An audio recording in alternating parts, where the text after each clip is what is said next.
আল্লাহর নবী সাল্লাল্লাহু আলাইহি ওয়াসাল্লামের প্রতি সাহাবা হুজুররা ভালোবাসা দেখিয়েছিলেন।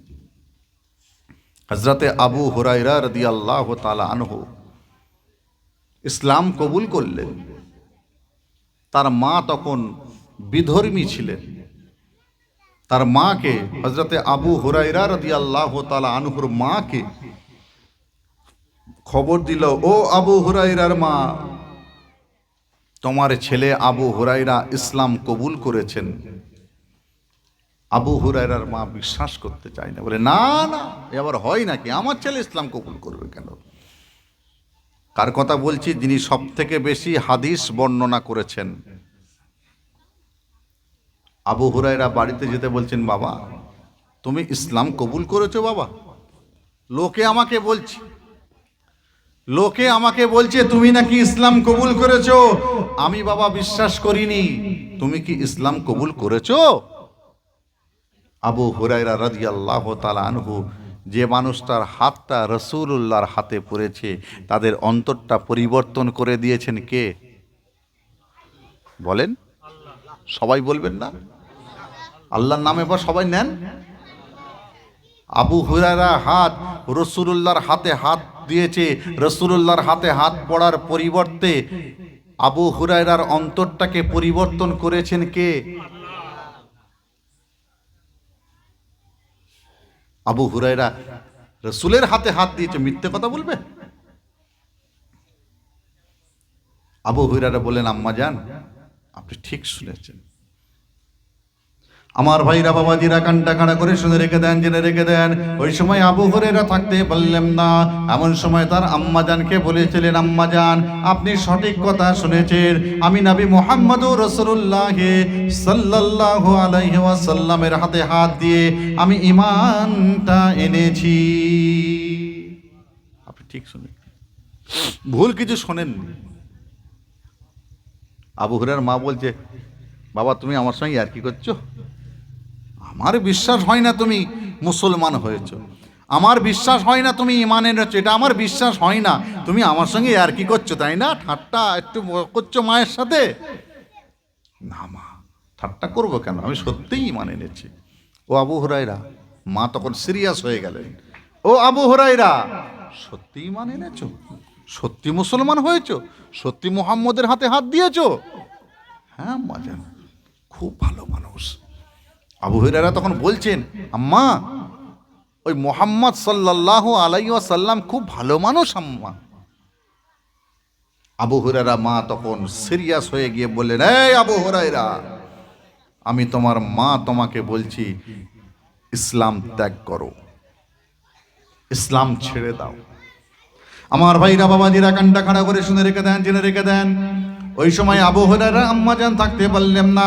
এমন সময় আবু হুরায়রাকে বলেছিলেন, বাবা আবু হুরায়রা তুমি ইসলামটাকে ছেড়ে দাও, বাবা তুমি ফিরে আসো, ফিরে আসো, তোমাকে ইসলামের মধ্যে থাকা লাগবে না। আমার ভাইরা, খেতাবের মধ্যে পাওয়া যায় ওই সময় আবু হুরায়রা থাকতে পারলেন না। এমন সময় তার আম্মা জানকে বলেছিলেন, আম্মা জান, ও আমার আম্মা জান, আপনি শোনেন, শোনেন, আপনি এমন কথা বলবেন না আম্মা জান। আম্মা জান, আমার যত কষ্টই হোক না কেন, আমি যখন রাসূলুল্লাহর হাতে হাত দিয়েছি, আমি রাসূলুল্লাহর হাতে হাত দিয়ে ঈমানের কালেমা শরীফটা পড়েছি, লা ইলাহা ইল্লাল্লাহ মুহাম্মাদুর রাসূলুল্লাহটা পড়েছি। আম্মা জান, আম্মা জান, আপনি আমাকে এমন কথা বলবেন না, আপনি যত যাই বলেন না কেন, আমি তা মানে মুস্তাফা ছাড়বো না। সুবহানাল্লাহ বলবেন না? আমাকে বলে দিতে হবে, বাবা জোরে বলো সুবহানাল্লাহ, তবে বলবেন। ও জামানা শেষ হয়ে গেছে, ও আগে হতে, এখন ও সব গল্প নেই। বাবা জোরে বলো সুবহানাল্লাহ, ও গল্প শেষ, বললে ভালো, না বললে আরো ভালো। কাল কিয়ামতে যখন আল্লাহ পাক জিজ্ঞাসা করবে, এই ওয়াজগুলো শুনে সুবহানাল্লাহ বলিস নি কেন, উত্তর দে, তখন পাগল সোজা হয়ে যাবে। আবু হুরায়রার মা তখন বলছেন, ও আবু হুরায়রা, আমি তোমাকে প্রহার করব, মারবো। আম্মা মারেন, মারেন, অসুবিধা নেই, আমি দামানে মুস্তাফা ছাড়বো না, আমি রাসূলকে ছাড়বো না। আল্লাহু আকবার। আবু হুরায়রার মা সত্যি সত্যি এবার মারধর করার জন্য রেডি হচ্ছেন। এই আবু হুরায়রা, ইসলাম ত্যাগ কর, নালে মারধর করব। আম্মা আপনি মারেন না, অসুবিধে নেই। আমার ভাইরা বাবাজিরা কানটা খাড়া করে শুনে রেখে দেন, জেনে রেখে দেন। ওই সময় আবু হুরায়রা আম্মাজান থাকতে পারলেন না। এমন সময় আবু হুরায়রাকে মারতে শুরু করলেন। কেতাবের মধ্যে পাওয়া যায় এত মার মারলেন, এত মার মারলেন, আবু হুরায়রা আম্মাজান নিজে তখন হাঁপিয়ে গিয়েছিলেন। এমন সময় আবু হুরায়রাকে বলতে শুরু করলেন, ও বাবা আবু হুরায়রা, তুমি এবার ইসলামটা ত্যাগ করে দাও। আমি তোমার আম্মাজান তোমাকে যে মারধর করতে শুরু করেছি, আমি তোমার আম্মাজান, আমার মনে কষ্ট হচ্ছে বাবা, তুমি ইসলামটা ত্যাগ করে দাও। কারণ ইসলাম গ্রহণ করেছো, আমি তোমার আম্মা জান এটা সহ্য করতে পারবো না, তুমি ইসলামটা ত্যাগ করে দাও। আমার ভাইরা কেতাবের মধ্যে পাওয়া যায় ওই সময় কাতর হয়ে গিয়েছিলেন আবু হুরায়রা রাদিয়াল্লাহু তাআলা আনহু। মার খেতে খেতে এত কষ্টের মধ্যে পড়ে গিয়েছিলেন, তথাপি আবু হুরায়রার মুখ থেকে বেরিয়েছিল, আম্মা জান, ও আমার আম্মা জান, আপনি শোনেন, আপনি যত মার মারেন না কেন, আমি দামানে মুস্তাফা ছাড়বো না। ওই সময় আবু হুরায়রা তার জবান মোবারক দিয়ে বার করে দিয়েছিলেন, লা ইলাহা ইল্লাল্লাহ মুহাম্মাদুর রাসূলুল্লাহ। সবাই জোরে জোরে বলেন সুবহানাল্লাহ। আবু হুরায়রা আরো মারতে শুরু করলেন। কেতাবে পাওয়া যায় মারতে আবু হুরায়রা হয়তো এবার মারা যাবে এমন অবস্থা, তথাপি মা ছাড়ছে না মারতে। কেন? একটাই দোষ, কি? ইসলাম কবুল করেছেন। অবশেষে মা হারল ইমানদারের কাছে। আবু হুরায়রা ইমানদার হলেন তো নাকি? আচ্ছা, ইমানদারের কাছে ইমানদার অর্থাৎ অমুসলিম হার মানলেন, মারা বন্ধ করলেন। না, আমার পক্ষে সম্ভব না। মারতে তিনি নিজে হাঁপিয়ে গেছেন। কিন্তু আবু হুরায়রা জবান দিয়ে বেরিয়েছিল কি? লা ইলাহা ইল্লাল্লাহ মুহাম্মাদুর রাসূলুল্লাহ। আবু হুরায়রা মার খেয়ে একদম জর্জরিত রাসূলের দরবারে গিয়েছিলেন। পরে আবু হুরায়রা মাথাটা নিচু করে একটা জায়গায় চুপটি করে বসে আছে। শরীর অসুস্থ তো, অত মারলে কেউ ভালো থাকতে পারে? শরীর অসুস্থ। রাসূলুল্লাহ ডাক দিলেন, বাবা আবু হুরায়রা। কি বাবা, তোমার মন খারাপ কেন? কি হয়েছে? আবু হুরায়রা রাদিয়াল্লাহু তাআলা আনহু চোখটা ছলছল করে উঠল। আমার ভাইরা বাবাজিরা কানটা খাড়া করে শুনে রেখে দেন, জেনে রেখে দেন। ওই সময় রাসূলুল্লাহ জিজ্ঞাসা করেছিলেন, বাবা আবু হুরায়রা, তোমার কি হয়েছে একটুখানি বলো, তোমার মনটা খারাপ কেন একটুখানি বলো। আমার ভাইরা কেতাবের মধ্যে পাওয়া যায় ওই সময় আবু হুরায়রা চোখটা ছলছল করে উঠেছিল। রাসূলুল্লাহর কথাটা শোনার সঙ্গে সঙ্গে আবু হুরায়রা দুটো চোখের কোণ দিয়ে ঝরঝর করে পানিটা গড়িয়ে পড়তে শুরু করলো। আমার ভাইরা কেতাবের মধ্যে পাওয়া যায় ওই সময় আমার নবী, আপনার নবী, দয়ার নবী থাকতে পারলেন না। আবু হুরায়রা গায়ে মাথায় হাত বুলিয়ে জিজ্ঞাসা করেছিলেন, বাবা আবু হুরায়রা, তুমি কান্নাকাটি করছো কেন? একটুখানি বলো, তোমার কি হয়েছে একটুখানি বলো। আমার ভাইরা কেতাবের মধ্যে পাওয়া যায় ওই সময় আবু হুরায়রা থাকতে পারলেন না। এমন সময় চোখ ভরা পানি নিয়ে বলে দিয়েছিলেন, ইয়া রাসূলুল্লাহ, ইয়া হাবিবাল্লাহ, আমি ইসলামটা কবুল করেছি বলে, আমি আল্লাহর দিনটা কবুল করেছি বলে আমার আম্মা জান গরুর মতো আমাকে পিটিয়েছেন, এত মার মেরেছেন। আমার আম্মা জান মারতে আমার আম্মা জান নিজেই কিন্তু হাঁপিয়ে গিয়েছেন। কিন্তু ইয়া রাসূলুল্লাহ, ইয়া হাবিবাল্লাহ, আমি দামানে মুস্তাফা কিন্তু ছাড়ি নাই। আমার আম্মা জান এক বাম নয়, দুই বাম নয়, বহুবার বলেছিলেন, বাবা আবু হুরায়রা, তুমি ইসলামটা ছেড়ে দাও। আমি ততবার বলেছি, ইয়া রাসূলুল্লাহ, লা ইলাহা ইল্লাল্লাহ মুহাম্মাদুর রাসূলুল্লাহ, ইয়া রাসূলুল্লাহ, ইয়া হাবিবাল্লাহ, হুজুর আমি দামানে মুস্তাফা ছাড়ি না। ইয়া রাসূলুল্লাহ, ইয়া হাবিবাল্লাহ, হুজুর এত মার মেরেছে, আমার সারা শরীরটা ব্যথা হয়ে গিয়েছে, তাই জন্য আমার মনটা বড় খারাপ, আমি মাথাটা নিচু করে বসে রয়েছি। ভাইরা আমার বাবাজিরা, কেতাবের মধ্যে পাওয়া যায় রাসূলুল্লাহ চোখটা ছলছল করে উঠেছে। আল্লাহর নবী, আল্লাহ রাসূল বলেছেন, বাবা আবু হুরায়রা, তুমি এমন এত মার খেলে, কষ্ট করলে, সহ্য করলে, তুমি তোমার আম্মা জানের কথাটা শুনতে পারতে, তুমি ইসলামটা ছেড়ে দিতে পারতে। ওই সময় আবু হুরায়রা আবারও কাঁদতে বলেছিলেন, ইয়া রাসূলুল্লাহ, ইয়া হাবিবাল্লাহ, হুজুর এমন তো সম্ভব নয়, আপনার হাতে যখন হাত দিয়েছি, দামানে মুস্তাফাটা আমি ছাড়তে পারবো না। আমার ভাই কেতাবের মধ্যে পাওয়া যায় ওই সময় আবু হুরায়রা থাকতে পারলেন না। এমন সময় রাসূলুল্লাহকে বলেছিলেন, ইয়া রাসূলুল্লাহ, ইয়া হাবিবাল্লাহ, আপনি কি একটু দোয়া করতে পারেন না? আপনি আল্লাহ পাকের দরবার শরীফে একটুখানি দোয়া চান, আমার আল্লাহ পাক যেন আমার আম্মা জানকে হেদায়েতটা দান করে দেয়। হুজুর আপনি দোয়া চাইতে পারবেন না? একটু দোয়া চান না, আমার আল্লাহ যেন আমার মাকে হেদায়েত দান করেন। রাসূলুল্লাহ হাত তুললেন, দোয়া চাইলেন, হেদায়েতের দোয়া। আল্লাহ, আবু হুরায়রার মায়ের হেদায়েতের জন্য তোমার দরবারে দোয়া চাইছি আল্লাহ। দোয়া শেষ হয়ে গেল। রাসূল বলছেন, আবু হুরায়রা যাও, বাড়ি যাও। আবু হুরায়রা ছুটতে শুরু করলেন। কেউ যখন জিজ্ঞাসা করছেন, এই আবু হুরায়রা ছুটছিস কেন? বলে, আমার রাসূল আমার মায়ের হেদায়েতের জন্য দোয়া চেয়েছে, আমি ছুটে ছুটে যাচ্ছি। এই জন্য আমি দেখতে চাই আমার রাসূলের দোয়া আল্লাহর দরবারে আগে কবুল হয় নাকি আমি আগে দৌড়ে দৌড়ে আমার মায়ের কাছে যাই। আমি একটু পরীক্ষা করছি। বাড়ি চলে গেলেন, গিয়ে দেখছেন মা নতুন পোশাক পরে, গোসল করে নতুন পোশাক পরে বসে আছে। আবু হুরায়রা যাওয়ার সাথে সাথে আবু হুরায়রাকে বুকে জড়িয়ে ধরে বললেন, ও আবু হুরায়রা, তোমাকে কালকে খুব মেরেছি, আমার নিজেরই কষ্ট হয়েছে আবু হুরায়রা। আমি আজকে ঠিক করেছি, এত মারার পরে তুমি যখন ইসলাম ত্যাগ করলে না, আমি সেই ইসলামকে, আমি তোমার মা, আমিও গ্রহণ করব। চলো না আমাকে এই মুহাম্মদের কাছে নিয়ে যাওয়া, চলো একটু। আবু হুরায়রা বলছে, আম্মা আপনি তো নাপাক, গোসল করেন, নতুন কাপড় পরেন। বাবা আবু হুরায়রা, আমি গোসল করে পাক পবিত্র হয়ে নতুন পোশাক পরে বসে আছি, তোমার জন্য অপেক্ষা করছি আবু হুরায়রা। তুমি যখন এসে গেছে আর দেরি করোনি, আমাকে সাথে করে নিয়ে একটু রাসূলের দরবারে চলো। জোরে বলুন সুবহানাল্লাহ। রাসূলের দরবারে গেলেন, ইসলাম কবুল করলেন আবু হুরায়রার আম্মা জান। আর আমরা আর থাকবো দেশে, ওসব কথা বলা যাবে না। ওটা বিদেশে, 24 পরগনা, হাওড়া, হুগলি, অন্যান্য দিকগুলো বলা যাবে, ও দেশে বলা যাবে না। পাগলাপনায় মজা নেই বাপ, দিন রাত দেখা হবে, কি দরকার আছে সব কথা। আমি বলতে, রসুলের সাহাবা হুজুররা কত কষ্ট করেছেন, কিতনা কষ্ট করেছেন। আবু বকর হুজুর আমার রসুলকে ভালোবেসেছিলেন, হযরতে ওসমান গনি, হযরতে আলী কাররামাল্লাহু ওয়াজহু, হযরতে ওমর ফারুক রাদিয়াল্লাহু তাআলা আনহু আমার রসুলকে প্রেম দিয়েছে, ভালোবেসেছে, মোহাব্বত করেছে। আজকে আমি আপনি শুধু ভালোবাসতে পারলাম না। আরে ভালোবাসতে গেলে মন লাগে, ভালোবাসতে গেলে মন লাগে, সে মনটাই তো নেই। সেই মন না হলে আপনি ভালোবাসবেন কি করে? হযরতে আবু বকর হুজুর ইসলাম কবুল করেছেন, অল্প দিন হয়েছে, কিছুদিন হয়েছে, অল্প দিন ইসলাম কবুল করেছেন। ঠিক তারপরেই রসুলের মেরাজ হয়েছিল। এই যে সবে মেরাজ চলে গেল না, অনেকে রোজা রেখেছিলেন, তো রাখেননি, অনেকে রেখেছে। আবার সামনে শবে বরাত আসবে, অনেকে রোজা রাখবেন, আলহামদুলিল্লাহ। কিন্তু মনে রাখবেন ভাই, রমজানের রোজাটা যেন ফাঁক দিতে যাবেন না। মনে মনে এই নিয়ত করবেন না, শবে মেরাজে রোজা রেখেছি, শবে বরাতে রোজা রেখেছি, রমজান না রাখলেও চলবে। কথা বুঝতে পারছেন না?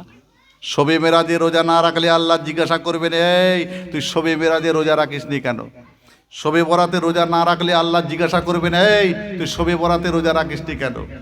কিন্তু রমজান মাসে রোজা না রাখলে, আচ্ছা, আর রমজান মাসে যদি রোজা না রাখেন, আল্লাহ জিজ্ঞাসা করবে কি করবে না? কথা বলেন, কেন করবে? ওটা ফরজ। আর শবে বরাতে রোজা রাখা নফল, শবে মেরাজে রোজা রাখা নফল। কেন খদ্দের টানছিস বাবা আমার? তাফিম, আমার খদ্দের টানছিস কেন? ও তো বসেছিল আমার খদ্দের হয়ে। হ্যাঁ, এইসব দরবারের লোক। এই জমির ভাই, রিয়াজ করো, দাড়ি কে রাখিয়েছে? রিয়াজ করে নেবেন। তামিম সিদ্দিকে দাড়ি রাখা, অহংকার করছি না, আল্লাহর শকর আদায় করছি। এটা আল্লাহর শকর। আমি দাড়ি না রাখলে দরবারে কাজে আসবে না। যাও, আমি বলছি বেশি বড় বাড়াবে না, অল্প থাক, আমি সময় হলে আবার বলে দেবো। একেবারে এত বড় দাড়ি করে ফেললে ও তখন 2 নম্বরই লাইনে চলে যাবে। আবার জ্বালা অনেক ভাই, জ্বালা অনেক, বুঝে সুঝে কাজ করে দেখো। যাক, আমি অধিকার যাচ্ছি না, আমি যে কথা বলতে চাইছিলাম, তাহলে শবে মেরাজে রোজা রাখলে, রোজা না রাখলে আল্লাহ জিজ্ঞাসা করবেন, এই শবে মেরাজে রোজা রাখিসনি কেন? রোজা রাখলে সওয়াব, আলহামদুলিল্লাহ। শবে বরাতে রোজা না রাখলে আল্লাহ জিজ্ঞাসা করবেন, রাখলে সওয়াব। কিন্তু রমজান মাসে রোজা না রাখলে আল্লাহ জিজ্ঞাসা করবে, এই রমজান মাসের রোজাটা তো ফরজ রে, তুই রাখিসনি? জিজ্ঞাসা করবে। আমাদের শ্রেণী সমাজে এমন শ্রেণী আছে, শবে মিরাজ শবে বরাত দুটো একটা করে রোজা একদম রেখে দিল। আর রমজান মাস এলেই বলে পেট ব্যথা, বুক ব্যথা, পিঠটা যন্ত্রণা হয়, ডাক্তারের কাছে গেছে, ডাক্তার সাহেব বেলা 1:30টার সময় আমার পেটের ডান দিকটা কনকন করে। বেলা 1:30টায় আমাদের খাওয়ার সময়, ওই সময় গেলে কনকন করে, তার আগে হয় না। ডাক্তার সাহেব সন্ধেবেলাটায় আমার বুকটা যেন কেমন ধড়পড় ধড়পড় করে। ডাক্তার সাহেব রাত 10টার সময় আমার পেটের বাম দিকটা কেমন একটা কনকন কনকন করে। ডাক্তার সাহেব বললো তোমার তো খাতারনাক রোগ গো, এই সামনে রোজা এসছে, যেন রোজা রাখতে যেওনি। মনে মনে ভাবছে ওইটাই তো চাইছি। প্রেসক্রিপশনে লিখে দিল রোজা রাখা চলবে না, ওই প্রেসক্রিপশন পকেটে নিয়ে ঘুরছে, পকেটে একটা টাকা নেই, প্রেসক্রিপশন নিয়ে ঘুরছে। কেউ যেমনি বলছে অমনি প্রেসক্রিপশন বার করে দেখাচ্ছে, দেখ ডাক্তার বারণ করেছে। ভাই দুনিয়ার মানুষকে ফাঁকি দিয়ে কি হবে? আল্লাহ পাককে ফাঁকি দিতে পারবেন? এই মেরাজ শরীফ, আমার রসুলের মেরাজেই তো রোজা এসেছিল আমাদের কাছে, নামাজ এসেছিল আমাদের কাছে। মেরাজ শরীফ মানে আল্লাহর সাথে আল্লাহর রসুলের দেখা। হযরত মুহাম্মদ সাল্লাল্লাহু আলাইহি ওয়াসাল্লাম আমাদের নবীর সাথে আল্লাহর দেখা হয়েছে। মুসা নবীর নাম শুনেছেন না আপনারা? মুসা নবীও কিন্তু আল্লাহকে দেখতে চেয়েছিলেন। মুসা নবী বলেছে আল্লাহ আমি আপনাকে দেখতে চাই। আল্লাহ বললেন মুসা তুমি আমাকে দেখতে পারবে না, আমার তাজাল্লি সহ্য করতে পারবে না, ওটা চেয়েও না তুমি। আবার বলছেন মুসা নবী আল্লাহ আমি আপনাকে দেখতে চাই। আল্লাহ বললেন মহা মুশকিল তো, তুমি আমার তাজাল্লি সহ্য করতে পারবে না। আমার ভাইরা বাবাজিরা কানটা খাড়া করে শুনে রেখে দেন, জেনে রেখে দেন। মুসা নবী আল্লাহকে বলেছিলেন আল্লাহ আমি আপনাকে দেখতে চাই, দেখতে চাই, দেখতে চাই। আল্লাহ পাক বলেছিলেন না না না না না না, তুমি আমাকে দেখার চেষ্টা করো না, তুমি আমার তাজাল্লিটা সহ্য করতে পারবে না। আমার ভাইরা কেতাবের মধ্যে পাওয়া যায় ওই সময় মুসা নবী বারে বারে বারে বারে বারে বারে বারে বারে আমার আল্লাহ পাককে রিকোয়েস্ট করার পরে আমার আল্লাহ পাক বলেছিলেন মুসা তুমি যদি আমাকে দেখতে চাও তুর পাহাড়ে চলে যাও, তুর পাহাড়ে চলে যাও, ওইখানে তোমার সঙ্গে আমার দেখা সাক্ষাৎ হবে। যাও তুর পাহাড়ে যাও। মুসা নবী হাঁটতে শুরু করলেন। মুসা নবী হাঁটতে হাঁটতে হাঁটতে হাঁটতে তুর পাহাড়ে গেলেন। মুসা নবী তুর পাহাড়ে গেছে, ওই পর্যন্ত থাক। আল্লাহ পাক জিব্রাইলকে ডাকলেন, এই জিব্রাইল এদিকে এসো। এই বোরাক আছে না, সবারই বোরাক, যাও নিয়ে চলে যাও মসজিদে আকসায় চলে যাও। আল্লাহ কি করব সেখানে নিয়ে গিয়ে আমার নবী আখেরি জামানার নবী, নবী দিকের নবী, রসুল দিকের রসুল, দো জাহানের বাদশাহ হাবিবুল্লাহ জনাবে মোহাম্মদুর রসুল্লাহকে ওই বোরাকের ওপরে বসিয়ে আমি আল্লাহ আমার দরবারে নিয়ে এসো।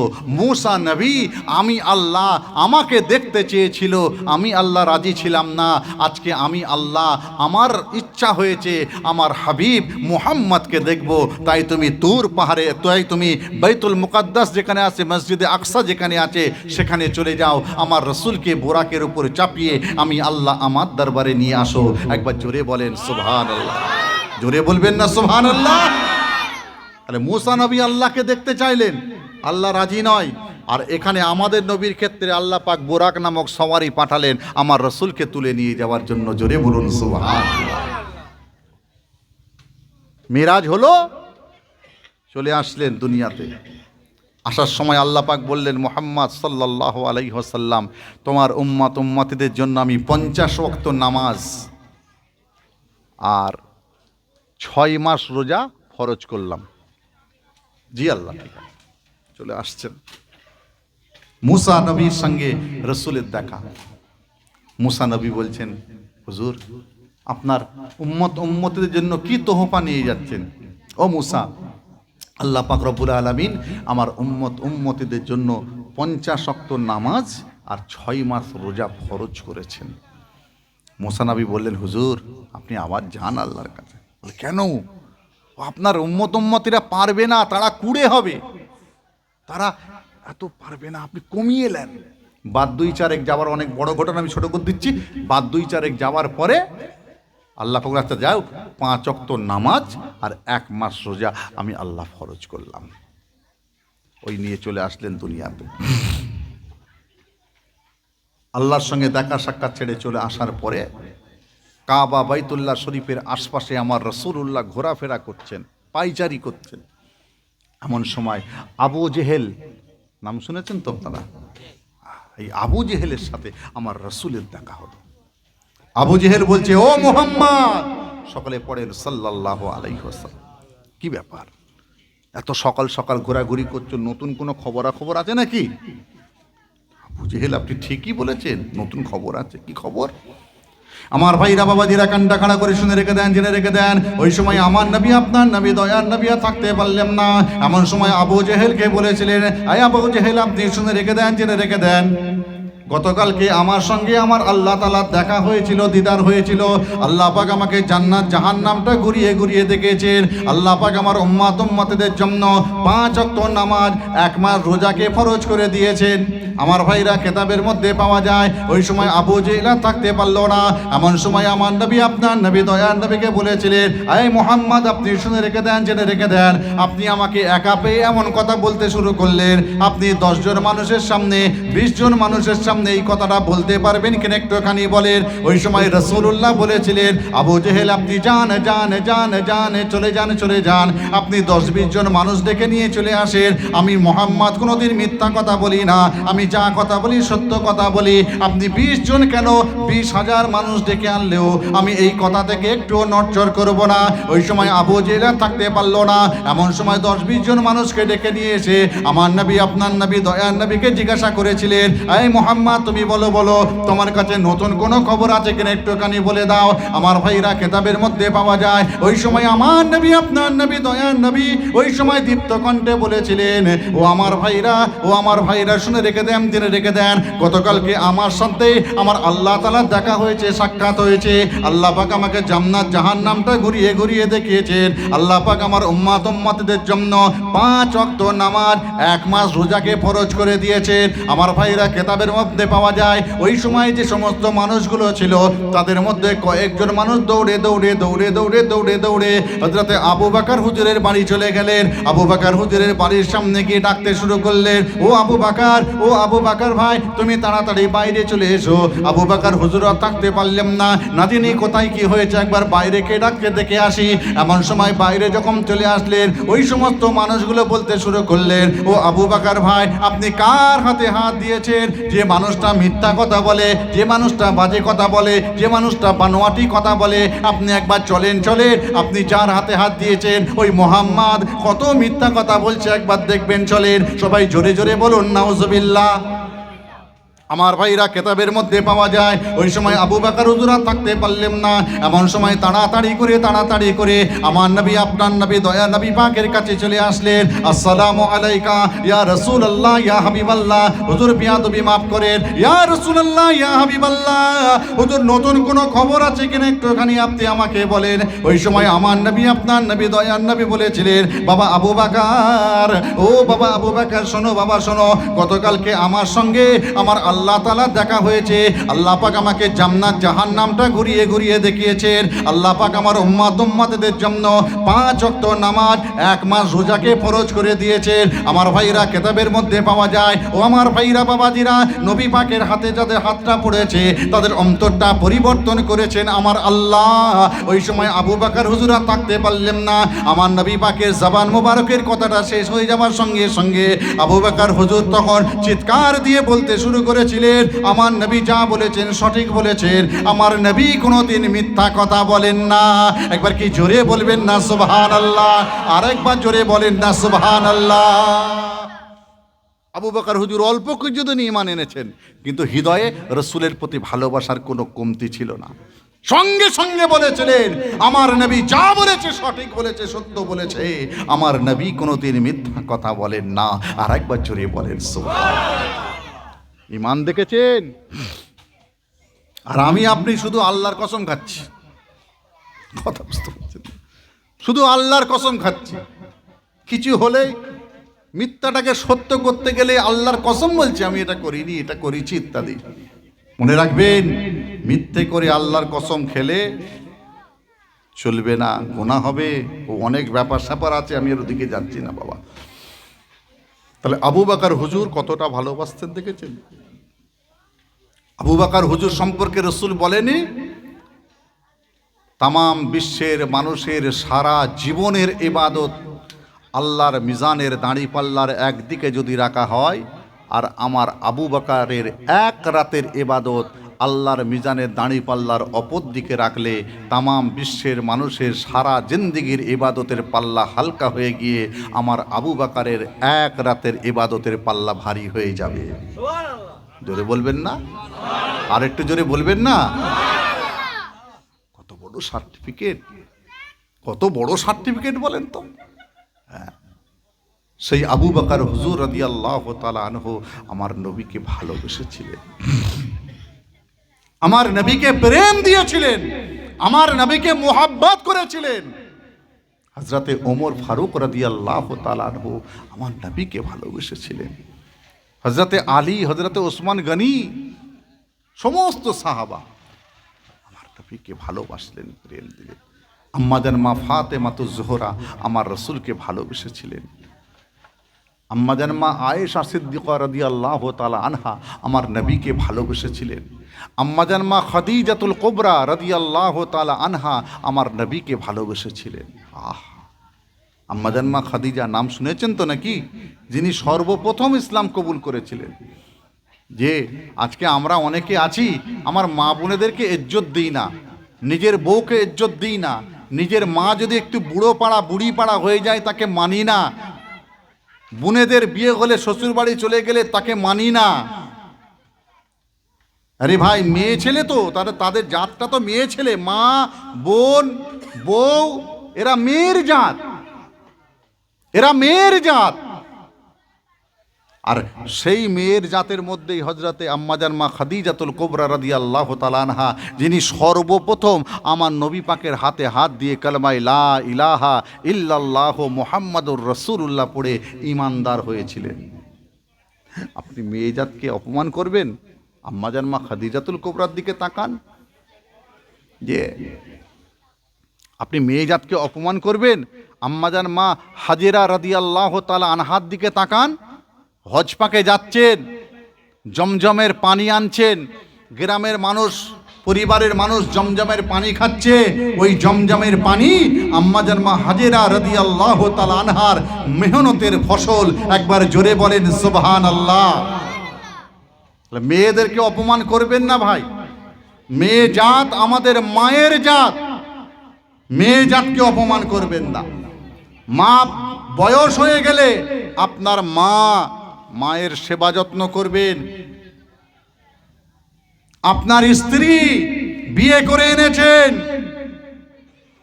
ভুল ভ্রান্তি সংসারে হতেই পারে, ভুল ভ্রান্তি সংসারে হতেই পারে। তাকে বকাঝকা করবেন না, রাগ ঢাক করবেন না, মারধর করবেন না, বুঝিয়ে বলবেন। বোনেরা যদি কিছু বলে রাগ ঢাক করবেন না, মারধর করবেন না, বুঝিয়ে বলবেন। এটা ইসলাম। ঘন ঘন মসজিদে গিয়ে সেজদা দিচ্ছেন আর মায়ের ওপর অত্যাচার করছেন, ঘন ঘন মসজিদে গিয়ে সেজদা দিচ্ছেন, বোনেদের ওপর অত্যাচার করছেন, ঘন ঘন মসজিদে গিয়ে সেজদা দিচ্ছেন, বউয়ের ওপর অত্যাচার করছেন। মনে রাখবেন, আপনার ওই সেজদা আমার আল্লাহর দরবারে কবুল হবে না। অত সহজ নয়, অত সহজ নয় ভাই। হাইয়া আলাস সালাহ মসজিদে আজান হলেই গিয়ে ওযু করে ইমামের পিছনে দাঁড়িয়ে গেলেন, ভালো জিনিস। নামাজ ছাড়া কোনো ইবাদতই আল্লাহর দরবারে কবুল হবে না, কিন্তু নামাজটাকেও তো কবুল করাতে হবে। মাকে ভালোবাসেন। অনেকেই আছে বিয়ে করে বাপ মাকে ভাত দেয় না, অনেকে আছে। আহা, রসুলের আম্মা জানের কাছে রসুল একদিন বলছেন, আম্মা আমার আব্বা কোথায়? বলে কেন, কি হয়েছে? রসুল ছোট্ট বাচ্চা নবী মুহাম্মদ সাল্লাল্লাহু আলাইহি ওয়াসাল্লাম মাকে বলছেন, মা আমার আব্বাজান কোথায়? মা বলছেন, কেন, কি ব্যাপার, তোমার আব্বাজানের কি প্রয়োজন হলো? বলে না, আমি যে বিকেল বেলায় আমার বন্ধু বান্ধবদের সঙ্গে খেলাধুলা করি, খেলাধুলা শেষ হয়ে যায় যখন সন্ধ্যা যখন হয়ে যায়, আমার অনেক বন্ধু বান্ধবের আব্বারা তাদেরকে এসে নিয়ে যায় কোলে করে, কত আদর করে যত্ন করে নিয়ে যায়। আমার আব্বাজান কি একদিন যেতে পারে না? আমার আব্বাজান কি এতই কাজে ব্যস্ত? আম্মাজান মা আমিনার চোখটা ছলছল করে ওঠে, কিন্তু ছেলের সামনে বুঝতে দেয় না, তার চোখে পানি, একটুখানি চোখটা মুছে ফেলে, কথা ঘুরিয়ে দেয়, অন্যদিকে চলে যায়। আবার একদিন বলছেন, মা আমার আব্বা কোথায়? আমার ভাইরা বাবাজিরা কানটা খাড়া করে শুনে রেখে দেন, জেনে রেখে দেন। ওই সময় আমার নবী, আপনার নবী, দয়ার নবী আর থাকতে পারলেন না। একবার নয়, দুইবার নয়, বেশ কয়েকবার আম্মাজান মা আমিনাকে জিজ্ঞাসা করেছিলেন, আম্মা জান আমার আব্বা জান কোথায় একটুখানি বলেন। আমার ভাইরা কেতাবের মধ্যে পাওয়া যায়, যতবার রাসূলুল্লাহ মায়ের কথা, বাপের কথা জিজ্ঞাসা করে, ওই সময় আম্মাজান মা আমিনা কথাটা ঘুরিয়ে দেন। এইভাবে কয়েকবার বলে দেবার পরেতে একবার আম্মাজান মা আমিনা থাকতে পারলেন না। রাসূলুল্লাহ বাচ্চা নবী বলে কথা, বাপের কথা যখন জিজ্ঞাসা করেছেন, আম্মাজান মা আমিনা থাকতে পারলেন না। আমার নবী, আপনার নবী, দয়ার নবী পাক বাচ্চা শিশু নবী বলে কথা, নবী পাকের হাতটা ধরে টুক টুক টুক টুক টুক টুক করে এমন সময় তার আব্বা জানের কবরের কাছে নিয়ে চলে গেলেন। আমার ভাইরা কেতাবের মধ্যে পাওয়া যায়, ওই সময় আম্মাজান মা আমিনা বলেছিলেন, বাবা মোহাম্মদ, ও বাবা মোহাম্মদ, ওই যে তোমার আব্বা জান ওই কবরের তলায় আরাম করছেন। বাবা তুমি যতবার তোমার আব্বা জানের কথাটা আমাকে বলেছো, আমি ততবার তোমার আব্বা জানের কবরের সামনে আমি তোমার আম্মা জান তোমার কথাটা বলেছি, কিন্তু না না না না না না, তোমার আব্বা জান আমার কথাই কোনো সাড়া দেয় না। বাবা তুমি যাও যাও যাও, চলে যাও চলে যাও, তুমি তোমার আব্বা জানকে একবার জিজ্ঞাসা করে নাও, তোমার আব্বা জান তোমাকে কেন আনতে যায় না। আমার ভাইরা কেতাবের মধ্যে পাওয়া যায়, ওই সময় আমার নবী, আপনার নবী, দয়ার নবী থাকতে পারলেন না।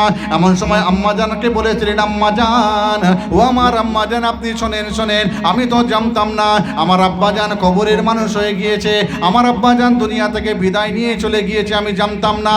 ও আমার আম্মা জান, আপনি শুনে রেখে দেন, জেনে রেখে দেন, যে সমস্ত মানুষগুলো কবরের মানুষ হয়ে যায়, যে সমস্ত মানুষগুলো দুনিয়া থেকে বিদায় নিয়ে মাটির তলায় চলে যায়, ওই মানুষগুলো আর কোনোদিন কথাটা বলতে পারবে না। আম্মা জান আমি আপনাকে কথাটা দিয়ে দিলাম, এতদিন আমি জানতাম না বলে আমার আব্বা জানের কথাটা জিজ্ঞাসা করেছি, আজকে আমি আপনার কাছে ওয়াদাবদ্ধ হয়ে গেলাম, আজকের পর থেকে আমি আমার আব্বা জানের কথাটা আর আপনাকে কোনোদিন বলবো না। সবাই জোরে জোরে বলুন সুবহানাল্লাহ। আমার ভাইরা কেতাবের মধ্যে পাওয়া যায়, ও আমার ছেলেরা, বাচ্চারা, বাপকে পিয়ার করো, মোহাব্বত করো, ভালোবাসো, মাকে পিয়ার করো, মোহাব্বত করো, ভালোবাসো, স্ত্রীকে পিয়ার করো, মোহাব্বত করে ভালোবাসো, যে যে স্তরের মানুষ তাকে সেই স্তরে মোহাব্বত করার চেষ্টা করো। বাপকে বাপের স্তর, মাকে মায়ের স্তর, বউকে বউয়ের স্তর, ছেলে মেয়েদেরকে তাদের স্তর, ভালোবাসা দেন, প্রেম দেন, মোহাব্বত দেন। প্রেম ভালোবাসা দিয়ে সবকিছু জয় করা যায়। আপনি ইসলামের ইতিহাস খুলে দেখুন, আল্লাহর নবী সাল্লাল্লাহু আলাইহি ওয়াসাল্লাম এই যে ইসলাম মক্কা শরীফের জমিন থেকে সারা পৃথিবীর বুকে ছড়িয়েছিলেন প্রেম দিয়ে, ভালোবাসা দিয়ে, মোহাব্বত দিয়ে। আপনি বলবেন তাহলে এত যুদ্ধ কেন? ও যুদ্ধ কেন? ও যুদ্ধর প্রত্যেকটা যুদ্ধের ইতিহাস আপনি দেখেন, আগে থেকে মুসলমানরা কাউকে আক্রমণ করেনি, কাফেররা মুসলমানকে আক্রমণ করেছে, মুসলমানরা রুখেছে, আটকেছে, যখন অবস্থা খারাপ তখন মুসলমানরা আক্রমণ করেছে। ওটা ইসলামের জন্য, আল্লাহর শরীয়তের জন্য। সুতরাং ভালোবাসা রাখেন, মাকে ভালোবাসবেন, মাকে ভালোবাসবেন, বাপ মায়ের দিকে মোহাব্বতের সাথে তাকাবেন, বাপ মায়ের দিকে ভালোবাসার সাথে তাকাবেন। আল্লাহ পাক আপনার নামায় আমলে একটা মকবুল হজের সওয়াব লিখে দেবেন। জোরে বলুন, আরো জোরে বলেন। রাসূলুল্লাহকে জিজ্ঞাসা করছে, হুজুর বাপ মা আমাদের জন্য কেমন? রাসূল বললেন, হুমা জান্নাতুকা ওয়া নারুকা, বাপ মা তোমাদের জন্য জান্নাত, বাপ মা তোমাদের জন্য জাহান্নাম। বাপ মাকে খুশি করতে পারলে আল্লাহ তোমাকে জান্নাতি করবেন, বাপ মাকে খুশি করতে না পারলে আল্লাহ তোমাকে জাহান্নামে করবেন। সুতরাং ভালো হয়ে চলেন, বাপ মাকে খেদমত করেন, বাপ মাকে পিয়ার করেন, বাপ মাকে মোহাব্বত করেন। আল্লাহ পাক যেন আমাদের সকলকে কবুল করে নেন। বলেন না সকলে আল্লাহুম্মা আমিন? জোরে বলেন আল্লাহুম্মা আমিন। আর বাপগুলোকে বলবো, ছেলেগুলোকে ভালো করে মানুষ করেন, ছেলের সামনে বিড়ি খাবেন না। অনেক বাপ আছে ছেলের সামনেই বিড়ি ধরাচ্ছে, ছেলের সামনেই এইভাবে খৈনি বলে ছেলের সামনেই চলছে, কি শিখবে ছেলেটা? এই কথা বুঝতে পারছেন না আমার? ছেলেটা কি শিখবে? যে বাপ এরাম এরাম করছে কেন, তাহলে আমাকে এমন এমন করতে হবে। ও দুদিন পর দেখবেন ছেলেও, আপনি আড়াল থেকে দেখবেন ছেলেও এমন এমন করছে। বাস, লাইন ক্লিয়ার। বিড়ি তো খাবেনই না, বিড়ি খাওয়া মাকরু তাহারিমা, সিগারেট খাওয়া মাকরু তাহারিমা, এগুলো তো খাবেনই না। আর এই এমন এমন যদি খেতে মন চায় আড়ালে আবডালে, তবে না খাওয়াই উত্তম, না খাওয়াই উত্তম। আড়ালে খাবেন, ছেলের সামনে জবান ঠিক রাখবেন, বাজে কথা বলবেন না, কোনো সময় বলবেন না। কিন্তু অনেক মানুষের ব্যারাম আছে, মুখ খারাপটা ছেলের সামনেই করে। ছেলে কি শিখবে? যখন মসজিদে যাবেন ছেলেকে ডাক দিয়ে বলবেন, ছেলে চলো আজান দিয়েছে মসজিদে। ছোট ভাই থাকলে ডাকবে না, এই কচি চল মসজিদে আজান দিয়েছে নামাজ পড়তে। আপনি একা চলে যাবেন, হবে না। কু আনফুসাকুম ও আহলিকুম নারা, নিজে আগুন থেকে বাঁচেন, আহলে পরিবারদেরকে আগুন থেকে বাঁচান, আল্লাহ পাক বলছেন। অথবা আপনি একা চলে যাবেন, হবে না। আপনার ছেলেকে ডাকতে হবে, আপনার মেয়েকে নামাজ শেখাতে হবে, আপনার স্ত্রীকে নামাজ শেখাতে হবে, তাদেরকে জাহান্নামের আগুন থেকে বাঁচানোর চেষ্টা করতে হবে।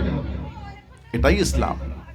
সুতরাং আমার ভাইরা বাবাজিরা, নোংরা বাজে অন্যায় অপরাধ কাজ করবেন না, আর গীবত করবেন না। আল গীবাত আসাধ্য মিনাজ জিনা। মসজিদের পুকুরের পাশে সানের ঘাট আছে, বসে বসে গীবত চলছে। মাচা তৈরি হয়েছে এলাকায়, বসে বসে গীবত চলছে। দোকানতলায় চা খেতে খেতে গীবত চলছে, একদম নয়। আল গীবাত আসাধ্য মিনাজ জিনা। কেউ যদি জেনা করে, জেনা করার পরে আল্লাহর কাছে মাপ চায়, তুবু ইলাল্লাহি তাওবাতান নাসুহা, যদি তার তওবাটা অন্তর থেকে হয় এবং ওই তওবার উপর যদি সে কায়েম থাকে, হয়তো আল্লাহ পাক তার এই গুনাহ মাফ করতে পারেন। কিন্তু কেউ যদি গীবত গিল্লা পরনিন্দা পরচর্চা করে আল্লাহর কাছে মাপ চায়, আল্লাহ বলবেন, বান্দা যার নামে গীবত গিল্লা পরনিন্দা করেছিস তার কাছে মাপ চা, সে যদি মাফ করে তবে আমি আল্লাহ তোকে মাফ করব। সুতরাং চলবে না। মসজিদে নামাজ পড়তে যাই আমরা, আসরের আজান হয়ে যাবার অনেক সময় আগে আমরা মসজিদে যাই। মসজিদে গিয়ে কি করা উচিত? দরুদ শরীফ পড়বেন, দোয়া পড়বেন, কোরআন শরীফ থাকলে একটু বার করে পড়লেন, তা নয়। মসজিদে গিয়ে ইমাম সাহেবের পেছনে হুঁকো বাঁশ ঢোকাচ্ছে। নামাজ পড়বে, একটু পরেই একটা দায়িত্ব বেহাদাল ইমাম বলবে, সেই ইমামের পিছনে আজানের আগে হোক বা পরে হোক মসজিদে গিয়ে সেই ইমামের পিছনে আমরা অনেকে আছি যারা গীবত গিল্লা পরনিন্দা পরচর্চা করছি। কেন ভাই, কিসের জন্য? একটু তো ভাবেন নিজেকে নিয়ে, যে আমি যে কাজটা করছি আমি কবরে কি জবাব দেবো? আমি যে কাজটা করছি আল্লাহ পাক যদি আমাকে জিজ্ঞাসা করে, আমি আল্লাহ পাকের কাছে কোন মুখ নিয়ে কি জবাব দেব? আল্লাহ মাফ করেন। আম্মাজান মা ফাতেমাতুজ জোহরা, আমার মা বোনেরা একটু ভালো করে ওয়াজটা শোনেন। আম্মাজান মা ফাতেমাতুজ জোহরা তার স্বামীকে ডেকেছেন, স্বামী এদিকে এসো। কি হয়েছে? শোনো, আমার স্বামী, আমি যখন মারা যাব, ইন্তেকাল করে যাব, আমাকে দিনের বেলায় আমার জানাজা পড়াবে না, মাটি দেবে না। আর আমার মৃত্যুর সংবাদ বেশি দেওয়ার দরকার নেই, অল্প মানুষ নিয়ে রাত্রির বেলায় আমার জানাজা আদায় করবে, রাত্রির বেলায় আমাকে মাটি দেবে। হযরতে আলী, আম্মাজান মা ফাতেমার স্বামী বলছে, আরে তুমি আগে মারা যাবে না আমি আগে মারা যাব? তুমি জানো না আমি জানি? বলে, না সেটা ঠিক কথা, কিন্তু তাও আমি আপনাকে বলে রাখছি। হযরত আলী বলে, আচ্ছা কেন, কারণটা কি? আমার ভাইরা বাবাজিরা কানটা খাড়া করে শুনে রেখে দেন, জেনে রেখে দেন। ও আমার মা বোনেরা, একটু ওয়াজটা শোনার চেষ্টা করেন। গরমকাল হলে, এখন তো শীতকাল, গরমকাল হলে আপনার বাড়ির বউরা রাস্তার পাশে ধান শুকোয় না কেন? হ্যাঁ, বলে হুজুর এইসব কথা বলার আবার কি দরকার আছে? হয় না, হয় না গো, হয় না, হয় নে। আমি মিথ্যে বললে আমাকে বলবেন। রাস্তার পাশে ধান শুকোচ্ছে আপনার বউরা, আপনার মেয়েরা, বিবাহের উপযুক্ত মেয়ে বেপরদা হয়ে রাস্তার পাশে ধান শুকোচ্ছে, রাস্তার পাশে কাজ করছে, বেপরদা হয়ে ঘুরে ঘুরে বেড়াচ্ছে।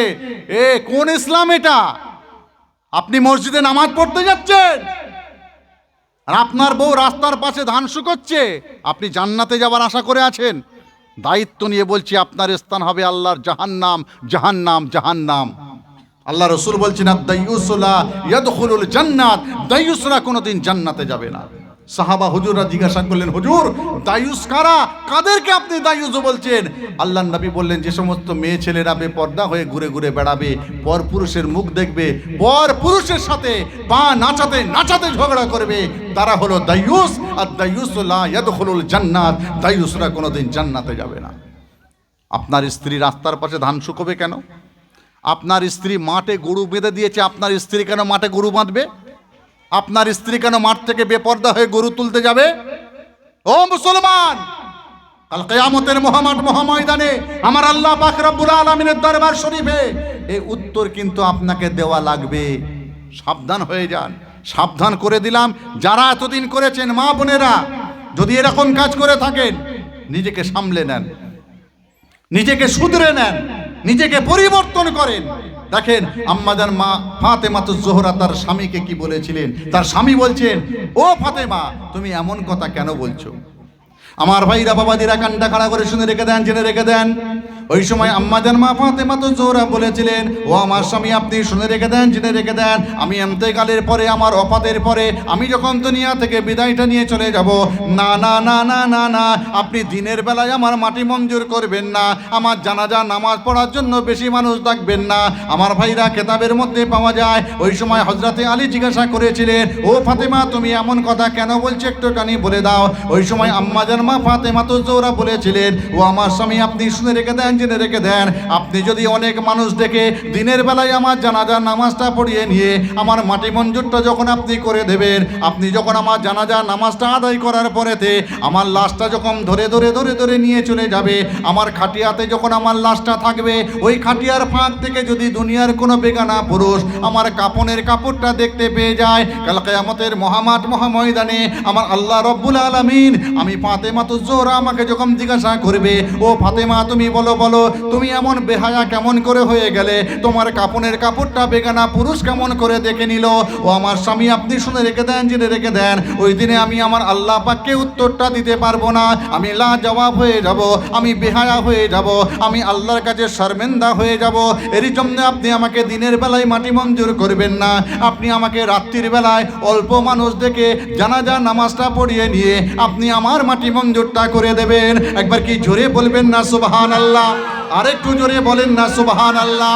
আমার ভাইরা বাবাজিরা শুনে রেখে দেন, জেনে রেখে দেন, ও মা বোনেরা ওয়াজটা বোঝার চেষ্টা করেন। ওই সময় আম্মাজান মা ফাতেমাতুজ জোহরা তিনি আবারও বলেছিলেন, ও আমার স্বামী, আপনি শুনে রেখে দেন, জেনে রেখে দেন, আপনি যখন আমাকে কবরস্থ করে দেবেন, আমাকে মাটি মঞ্জুরটা করে দেওয়ার পরে, না না না না না না, আপনি আমার কবরটা ডিমার্কেশন করবেন না, চিহ্নিতকরণ করবেন না। হযরতে আলী জিজ্ঞাসা করেছিলেন, এইটা কেন বলছো, একটুখানি বলো। তোমার কবরটা যদি ডিমার্কেশন না করি, তোমার আব্বা জানের কত ভালোবাসার মানুষেরা আছে, তোমার আব্বা জানের উম্মাতিরা তোমার কবরটা কেমন করে জিয়ারত করবে? ওই সময় আম্মাজান মা ফাতেমা বলেছিলেন, ও আমার স্বামী, আপনি শুনে রেখে দেন, জেনে রেখে দেন, দুনিয়ার মানুষের জিয়ারত করার দরকার নাই, কারণ দুনিয়ার মানুষের জিয়ারত করার থেকে আমার পর্দাটা, আমি ফাতেমা, আমার কাছে সব থেকে বড়। একবার জোরে বলেন সুবহানাল্লাহ। ভাইরা আমার বাবাজিরা, ওই সময় হযরতে আলী জিজ্ঞাসা করলেন, এতে পর্দার কি অসুবিধা হবে? আমার ভাইরা কেতাবের মধ্যে পাওয়া যায়, ওই সময় আম্মাজান মা ফাতেমা বলেছিলেন, ও আমার স্বামী, আপনি শুনে রেখে দেন, জেনে রেখে দেন, আপনি যদি আমার কবরটা ডিমার্কেশন করে দেন, লম্বা চওড়াটা যদি বুঝিয়ে দেন, দুনিয়ার কোনো বেগানা পুরুষ যখন আমার কবরস্থানের সামনে দাঁড়িয়ে দাঁড়িয়ে আমার কবরটা জিয়ারত করতে শুরু করে দেবে, তাদের মনে মনে ধারণা হতে পারে, গুমান হতে পারে, ফতেমার কবরটা এতটা লম্বা, ফতেমার কবরটা এতটা চওড়া, তাহলে ফতেমা এতটা লম্বা ছিল, এতটা চওড়া ছিল। এই গুমানটা, এই ধারণাটা দুনিয়ার কোনো সাধারণ মানুষ যদি করে ফেলে, বেগানা পুরুষ যদি করে ফেলে, আমি বেপরদা হয়ে যাব। কাল কিয়ামতের মহাময়দানে আল্লাহ পাক যদি জিজ্ঞাসা করে, ও ফাতেমা, তোমার লম্বা চওড়া শরীরের আকৃতি দুনিয়ার মানুষ কেমন করে বুঝলে, একটুখানি বলে দাও। আমি লাজবাব হয়ে যাব, আমি বেহায়া হয়ে যাব, আমি শর্মিন্দা হয়ে যাব, আমি আল্লাহ পাকের দরবার শরীফে জবাবদিহি করতে পারবো না। এর জন্য আমি আপনার কাছে অনুরোধ করছি, আমাকে মাটি মঞ্জুর করার পরে আমার কবরটা আপনি চিহ্নিত করুন, ডিমার্কেশন করবেন না। একবার কি জোরে জোরে বলবেন না সুবহানাল্লাহ? যে পাগল মাথা খারাপ হয়ে যাবে মিয়া, কবরটাকে ডিমার্কেশন করতে বারণ করছে। অল্প মানুষ দেখে রাত্রির বেলায় জানাজা পড়িয়ে মাটি দিয়ে দিতে বলছেন, কারণ তাদের দুনিয়ার মানুষের প্রায়োরিটির থেকে আল্লাহর আখেরাতের ভয়টা তাদের কাছে বেশি প্রায়োরিটি ছিল। তাই আমি আপনাদেরকে অনুরোধ করব, আমার মা বোনেরা, বেপর্দা হবেন না, বেপর্দা হবেন না, পর্দা করুন। ডাক্তারখানায় যাবেন বোরখা পরে, ছেলেরা মেয়েরা স্কুল মাদ্রাসা কলেজ ইউনিভার্সিটি যাবে বোরখা পরে হেজাব পরে, কোনো অসুবিধে নেই। এতটা মুখ খুলে রাখা জায়েজ, তবে শুধু দুটো চোখ খোলা রেখে বাকিটা ঢেকে রাখা হলো উত্তম। সুতরাং দুটো চোখ খুলে রেখে বাকিটা আবৃত করে হেজাব পরে পর্দার সাথে সমস্ত কাজ করবেন, অসুবিধা কিছু নেই। কথাটা বোঝাতে পেরেছি তো নাকি গো বাপ? হ্যাঁ, তো যাই হোক, যা বুঝেছেন এই বুঝে থাকেন। কাল সকালবেলা তো আমাকে ধুয়ে দেবেন একদম পুরো, কথা বুঝতে পারছেন না? চায়ের দোকানে সানের ঘাটে আমাকে তো ধুয়ে দেবেন। যত বেশি ধোবেন তত বেশি আল্লাহ আমার জীবনের গুনাহ মাফ করবে ইনশাআল্লাহ।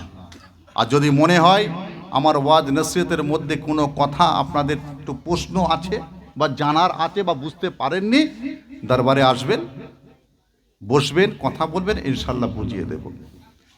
এবং আবারও বলছি, প্রত্যেক বাংলা মাসের প্রথম রবিবার যাবেন, জিকিরের মাহফিলে যাবেন।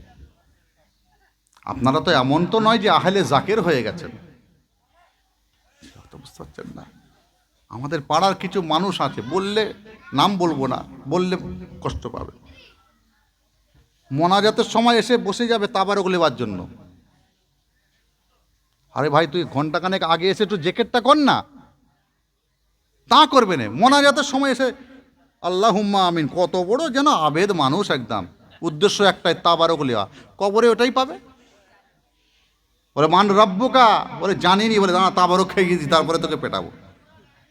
কথা বুঝতে পারছেন না? বাজারে থাকবে, এশার নামাজ পড়তে আসে, 1 ঘন্টা আগে যদি একটা দিন মাসে এসে একটু জিকিরের মাহফিলে বসে, ওদের কষ্ট হয়, ওদের মনে হয় লুঙ্গিতে পচন ধরে যায়। আরে ভাই, আমার ভুল থাকলে আমাকে বল না এসে যে হুজুর আপনার এটা ভুল আছে বলে আপনার দরবারে আমরা জিকিরে আসি না, আপনার আব্বাজান এটা করতেন না, আপনি এটা করতেন, এটা বলেন না আমাকে। আপনাদের অধিকার আছে, দায়িত্ব আছে আপনাদের। আমি তো আপনাদের এখানে যারা আছেন সন্তানের মতো, অনেকের ভাইয়ের মতো, অনেকের বন্ধু বান্ধবের মতো, বলেন। তা বলবে না, সালা সানের ঘাটে গিয়ে বলবে, চায়ের দোকানে গিয়ে বলবে, মাচাই বসে বলবে, কিন্তু আমাকে এসে বলবে না যে হুজুর এটা আপনার ভুল হচ্ছে, এটা আমাদেরকে খারাপ লাগছে, চেঞ্জ করে নেবো, পরিবর্তন করে নেবো। হতে পারে 13 বছর হয়ে গেল আব্বাজান দুনিয়া, 11 বছর হয়ে গেল আব্বাজান দুনিয়া থেকে চলে গেছে। আমি তো ছোট মানুষ, ভুল তো হতেই পারে ভাই। আপনারা আমাদের মুরব্বী যারা আছেন, আপনারা আমাদের ভুল ধরিয়ে দেবেন।